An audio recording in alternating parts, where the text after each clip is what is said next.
뉴스는 필요 없어 무거운 뉴스만 필요 있어 당신에게 들려주고 싶어 무게 있는 뉴스를 무거운 녀석들이 전해줘 무거운 녀석들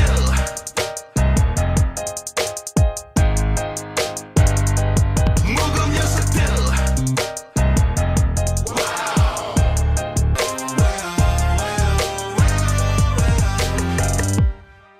무거운 녀석들 가벼운 뉴스 가라 무게 있는 뉴스만 골라서 전해드립니다. 무거운 녀석들 무게 있는 뉴스 전해줄 무거운 녀석 나왔습니다.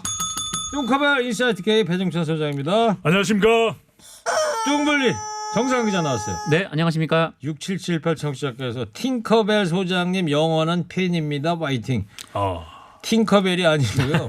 뚱커벨입니다.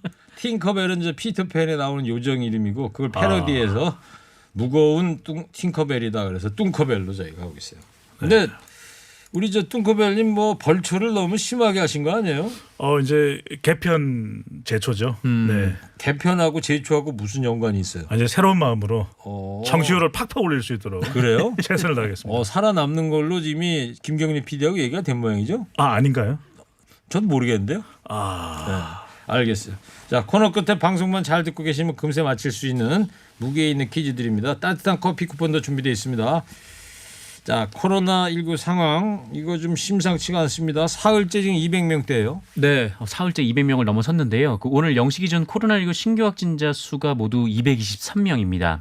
지난 토요일이 205명이었고 일요일은 208명이었거든요. 오늘은 223. 네, 그렇습니다. 이 국내 발생 신규 확진자도 193명이 오늘 나왔는데요. 서울이 79명, 경기도가 39명, 인천이 10명 등 이 수도권에서 확진자가 100명이 넘었고요.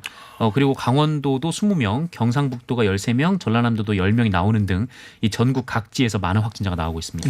저 지금 뭐 북반구에 이제 날도 추워지고 건조해지면서 네. 3차 코로나19 팬데믹이 오는 거 아니냐 이러는데 실제로 지금 다른 나라 상황은 더 심하죠. 미국은 지금 뭐 네. 확진자가 18만요? 미국 상황을 보면은 재유행입니다. 이 11월경에 재유행 조짐이 있다고 이 국립 알레르기 전염병 연구소의 앤소니 파우치 소장이 예견을 하게 됐는데 사실상 그대로 맞아떨어졌는데 이 예측이 전혀 반갑지가 않은 것이죠. 지금 6일 만에 100만 명 확진자입니다. 미국에. 네. 예, 그리고 우리가 이번 대선 보도를 하면서 많이 말씀드렸던 네바다주, 위스콘신은 부분 봉쇄령이 내렸습니다. 네바다하고 위스콘신. 네네. 그래서 지금 트럼프 대통령이 거의 방역에 손 놓고 있는 건 아니냐. 최근에 이제 재향 군인의 날 이 알링턴 국립묘지를 방문할 때도 노 마스크였습니다. 네. 그래서 지금 미국 확진자 계속 늘어나고 있는데 바이든 당선인은 이 사태에 대응하기 위해서 대규모 방역 준비를 해야 된다라고 이야기를 하고 있는데 연방조달청은 여전히 지원을 해주지 않고 있는 상황입니다. 그러니까 저 바이든 쪽에 내정된 비서실장 있잖아요. 네. 그분 얘기가 지금 트럼프 쪽에서 인수를 안 해줘가지고 인계 인수 작업을 안 해줘가지고 네. 이 백신 공급에 차질이 생길 것 같다 이런 이야기도 있더라고요. 그럴 가능성도 지금 예견되고 있습니다. 지금 화이자하고 독일의 바이엔테크에서 내년부터 이제 1억만 명분 이상의 백신이 공급될 것으로 예상이 되고 있는데 또 하나 반가운 소식은 우리가 백신하면 많이 이야기됐던 회사가 모더나거든요. 이 모더나의 주가가 또 미국 회사죠. 급 상승하고 했었는데 이 모더나가 11월 말경에 임상 3상이 다소 이제 성공적인 그런 결과도 곧 발표될 것이라고 하는데 이렇게 바이든 시대가 지지부진해지면 출발이 늦어지면 그만큼 백신 공급도 차질을 빚을 수밖에 없을 걸로 예상됩니다. 자, 미국 상황 그렇고요. 정부가 사회적 거리두기 단계 격상을 위해서 어제 예비 경보를 내리지 않았어요? 네, 예비 경보를 내리고 오늘은 뭐 관계 지자체와 이제 협의 중이라는 얘기가 나왔는데 어쨌든 뭐 지금 1.5단계로 올릴 수도 있다라는 겁니다. 이게 매우 중요한데요. 뭐가요? 1.5단계 격상을 위해서 이 수도권의 일일 확진자가 이 평균 100명이 돼야 된다. 한 주 중에 일일 평균 확진자가 100명. 맞습니다. 매우 그러면 중요해요. 1.5단계로 올린다. 네네. 뭐가 100명. 중요한 거예요 그래서? 100명. 100명이 네네. 중요하다. 그 기준이 중요합니다. 기준 100명. 네네. 밑줄 몇 개 쳐요? 밑줄 100개죠. 여보세요. 밑줄 좀 준비해 갖고 네. 들어오세요. 개편이 네. 곧 다가오는데. 개편이 곧 다가오나요? 그러면 네. 정상이죠. 별은 몇 개 달아요 그러면? 별은 1.5개. 오늘 밑에로운데요. 100명이 네네. 중요하다 이 말씀이죠. 예. 네. 그런데 이제 현재 90명에 평균 90명에 지금 육박한 상황이기도 합니다. 코앞까지 온 거예요 지금. 네, 이제 바로 코앞까지 왔는데요. 그래서 어쨌든 정부는 이 단계 격상을 검토하되 좀 경제적 타격이 우려되는 만큼 좀 신중하겠다라는 입장이기도 한데 다만 좀 1단계 억제가 분명히 좀 최선의 상황이라면서 이 개개인의 적극적인 방역 협조를 좀 요청하는 이 대국민 호소문까지 발표를 했었습니다. 지금 일주일 평균 하루 평균 일주일을 기준으로 했을 때 하루 평균 100명 넘으면 1.5단계 간다는 거 아니에요? 네, 네. 그렇습니다. 지금 현재 일일 평균 몇 명이라고요? 지금 현재 어제까지가 86.3명이었거든요. 그러면은 근데 오늘 100명이 넘었으니까. 그러니까 내일하고 모레 또 계속 이 200명대 이상 되고 그러면 평균이 100명이 넘을 수도 있겠네요. 그럼요. 네, 맞습니다. 그렇게 되면 이번 주 중에 1.5단계로 수도권 같은 경우에 네. 격상될 가능성도 있다고 봐야 될 것 같고 네. 그리고 이제 12월 3일이잖아요. 네. 저 수능일 이제 얼마 안 남았어요. 얼마 안 이거 남았습니다. 수능 방역도 지금 걱정 아닙니까? 오는 이제 19일 목요일부터 계산을 하면 수능이 정확하게 이제 2주가 남아 있는데 수능 특별 방역 기간으로 정부는 정했습니다. 집중 관리에 나서겠다고 하는데 이제 19일부터는 학원과 스터디 카페 같은 학습 공간뿐 아니라 이 노래방, 영화관 등에서 방역 수칙이 제대로 지켜지고 있는지 집중 점검을 실시합니다. 왜냐하면 청소년들이 또 잘 출입을 하는 곳이기 때문에 그렇고요. 수능 일주일 전부터입니다. 다음 주 26일부터는 학원과 교습소에서의 대면 수업을 아예 자제해야 된다. 네. 이런 방안을 제시하고 있습니다. 이 기간 내에 학원 내에 접촉을 하게 되면 확진자가 발생하게 되고 학원의 실명, 감염 경로를 교육부 홈페이지에 공개한다고 합니다. 그런데 만에 하나 또 확진이 되는 수험생들의 경우에 어떡하냐. 여러분들 일단 마음을 놓으십시오. 최대한 지금 교육부가 대책을 마련하고 있는데 수능 당일 확진자 중 응시가 가능한 수험생은 거점 병원 또 생활치료센터 29곳에서 시험을 볼 수 있습니다. 그리고 자가격리 기간 중인 수험생은 12월 3일 날 일반 시험장과 분리된 별도로 마련된 시험장 113곳에서 응시할 수 있으니까 절대 여러분들이 마음이 동요되면 안 돼. 심리적으로 수험생, 고3 여러분 그리고 일부 재수생 여러분 반드시 마음을 차분히 하시고 시험에 응시해 주시면 나머지 상황은 정부가 대책을 세우고 있습니다. 마치 교육부 대변인 같아요. 아마 곧 뭐 채용한다는 이야기도 있는 것 같고요. 그래요? 네. 여기저기 개편이네요. 두 분은 12월 3일에 이제 수능 본다는 건데 네. 저는 예비고사라 그러는데 두 분은 대학 시험 뭐라고 그랬어요? 저 때는 뚱커벨 때는 학력고사였습니다. 정 기자는? 저는 90년. 수능이었습니다. 예비고사, 학력고사, 수능. 네, 네. 옛날 분이시군요. 여보세요.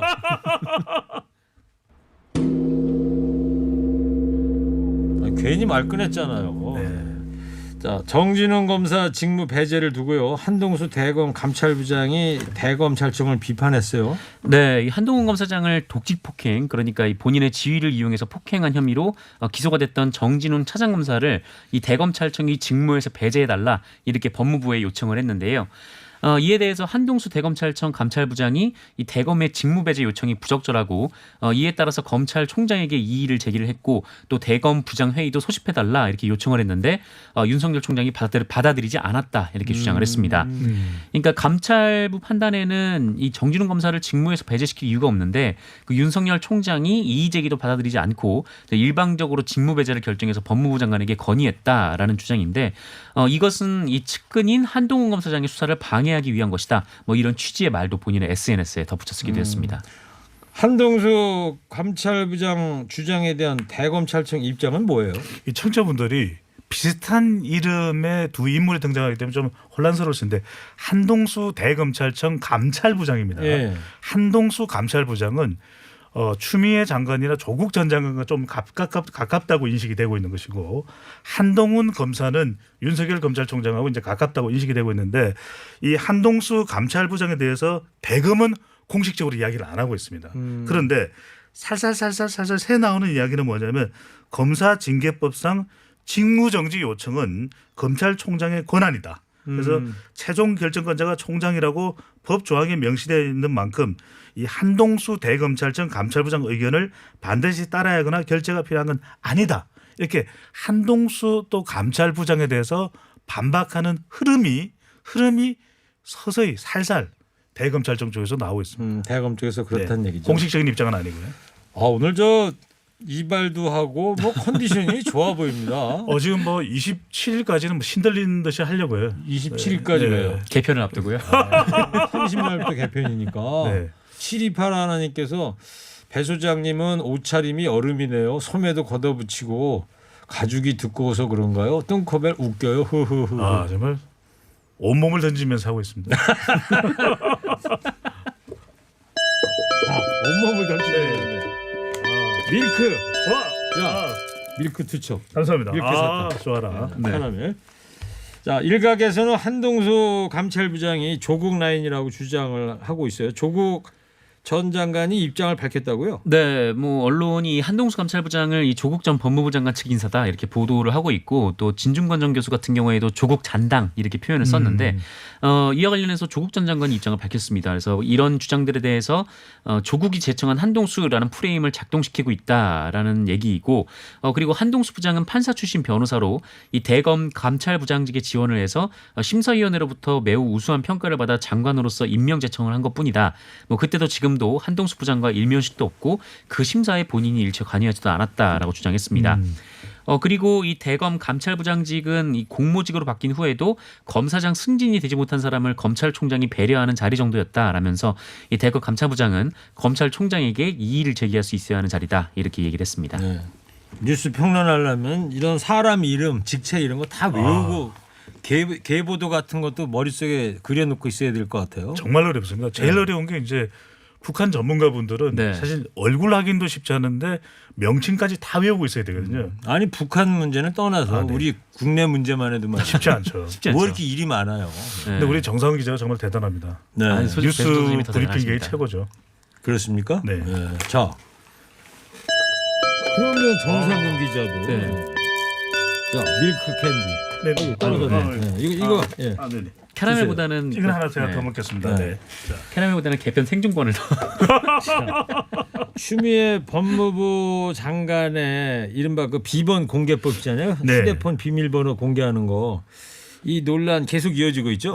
그렇습니다. 이게 이제 뭐냐면은 수사를 할 때 비밀번호를 공개하지 않으면 내용을 확인할 수가 없기 때문에 비밀번호를 강제로 이제 공개하는 법안을 추진 중에 있는데 이제 N번방 같은 경우에는 필요합니다. 어떤 내용들이 휴대폰 내에 있는지 강제적으로 할 필요가 있는데 이게 특히 이제 미국의 사과사의 아이땡폰 네.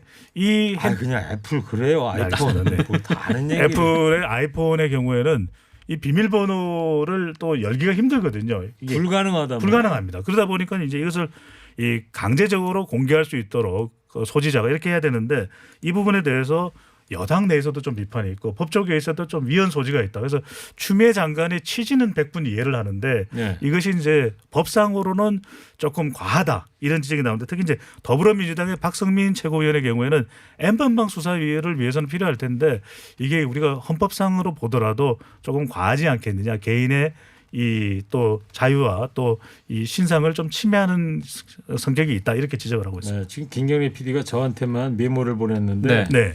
배종찬 소장 멘트가 오늘 좀 이거 소개해드려도 되나 모르겠다. 간결하지 못하다. 네. 아직 방심할 때가 아니다.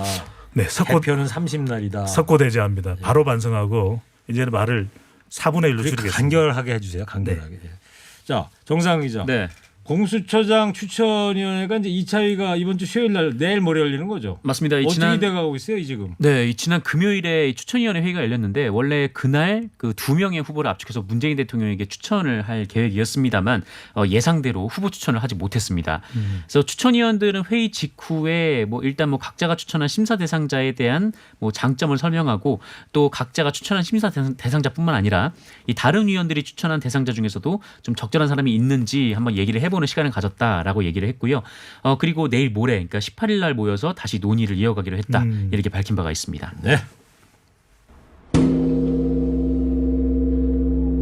네, 저 허리케인 앵커 DJ 최일구고요. 인사이트 K 뚱커벨 배종찬 소장 시사 전문 뚱블리 정상 기자 함께하고 있습니다. 자, 마지막에 얘기인데 김종인 국민의힘 비대위원장이 당내 대권 주자들에게 힘을 실어달라고 했는데 네. 누구 언급했어요? 네, 콕 집어 언급한 사람이 3명인데요. 이 유승민 전 의원 그리고 오세훈 전 서울시장, 원희룡 제주지사입니다. 김종인 위원장은 뭐 당내에서 대통령이 출마하려고 직접적이든 간접적이든 어느 정도 의사를 표명한 사람이 이 세 사람밖에 없다라면서 이 세 사람을 얘기를 했는데 언론에서는 뭐 이 당내 인사들에게 본격적으로 힘을 실어주겠다라는 뜻이라고 해석을 했습니다. 네. 잠깐 지금 저 청취자 제보가 하나 들어왔는데 2767님인데요. 안성에서 용인 가는 버스 22-1번 버스 허리케인 라디오 듣고 계신 기사님 조금 크게 켜달라고 좀 해주세요. 저기 22-1번 기사님 혼자 듣지 마시고 뒷자리까지 들리게 볼륨 좀 키워달래요. 자, 또 안성이면은 최일구 앵커님의 또 고향이시잖아요. 간결하게 가시죠. 네, 알겠습니다. 네. 네. 유승민 전 의원 사무실 개소식 오늘 한다고 그랬는데 여기도 참여한다고 그랬었는데요. 네. 참가했습니까? 네. 간결하게 하는데요. 여보세요. 네. 정말 김종인 비대위원장이 유승민 또 오세훈 원희룡 세 사람을 이야기했는데 유승민 전 의원이 오늘입니다. 국회의사당 앞에 희망 22 사무실 개소식을 하면서 주택 문제 토론회를 개최하는데 참석한다. 네. 가서 축하를 해줘야 되겠다. 그리고 앞으로 이제 오세훈 전 의원 그리고 원희룡 제주지사도 비슷한 행사를 하면 가겠다라고 이야기를 했습니다. 네. 안철수 대표는 보니까 연일 야권이 힘을 합쳐야 된다 이런 목소리를 내고 있어요. 네, 오늘도 안철수 대표 국민의당 대표가 관련된 얘기를 했는데요. 최고위원회에서 지금 야권에 주어진 시대적 과제와 국민적 요구는 문재인 정권 신적폐 청산 운동이라고 단언한다라면서 지금부터라도 대한민국의 변화와 혁신을 바라는 모든 국민들과 함께 적폐 청산 운동을 벌여서 나가야 한다 이런 제안을 또 했습니다. 네. 근데 각종 여론조사에서는 야권이 힘을 못 받고 있어요. 무거운 녀석들에도 소개를 해드렸는데 앞서 김종인 비대위원장이 콕 집어서 세 명의 사람을 이야기한 것은 거론한 것은 유승민, 오세훈, 원희룡 세 인물은 국민의힘 소속이거든요. 네. 그런데도 불구하고 최근 여론조사 결과를 보면 윤석열 검찰총장이 야권 후보로 가장 높은 지지를 받는 정도이고 그런데 그다음으로는 김종인 국민의힘 네. 비대위원장은 윤석열은 우리 사람 아니다 또 얘기하잖아요. 네. 그래서 이제 태도를 바꿔서 세 사람의 소속 이 인물들은 이제 거론하기 시작한 것이죠. 그만큼 이 힘을 못 받고 있는 상황에서 김종인 비대위원장 세 명을 콕 집어서 한 이유가 바로 여기에 담겨 있습니다. 네. 무겁당도 배 수장님이 여론조사 전문가니까 네. 여론조사 한번 해보면 어때요? 김경래 PD부터 정상근 기자까지. 김경래 PD의 경우에는 뭐 최고의 PD로 여보세요. 자, 섬소녀 청취자께서 19행디는 추리닝이 있고 다리 흔드는 동네 오빠네요. 유튜브로 다 관찰하고 계시니까. 아이고. 네. 섬소녀 아이디를 갖고 계신데 어느 섬에 사세요? 궁금합니다 정말. 희망의 섬. 네. 자, 여기까지 하고요.